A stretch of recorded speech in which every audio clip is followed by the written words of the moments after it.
Apartament cu 2 camere, complet renovat, aproape de piața mică, piața Someșu, la circa 1 minut de mers pe jos și 3 minute de spitalul județean, situat pe Alea Mureșului, numărul 3, la parterul blocului. După cum îți spuneam, apartamentul este complet renovat, a fost renovat anul acesta, au fost schimbate geamurile termopane, ușa metalică de acces, după cum îți spuneam, totul a fost schimbat, tot. O baie dotată cu duș, camera de zi, instalație electrică schimbată, calorifere.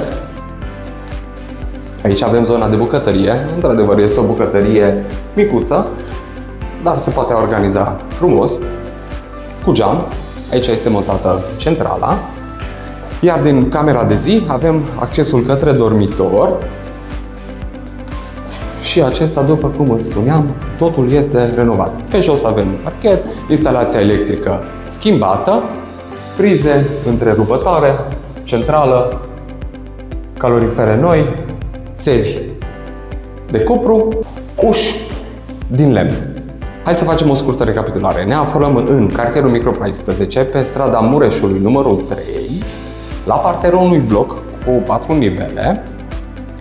Apartamentul se vinde exact cum îl vedeți, prețul este de 42.000 de euro. Comision pentru tine, cumpărătorule, este 0, adică nu percepem comision de la cumpărător.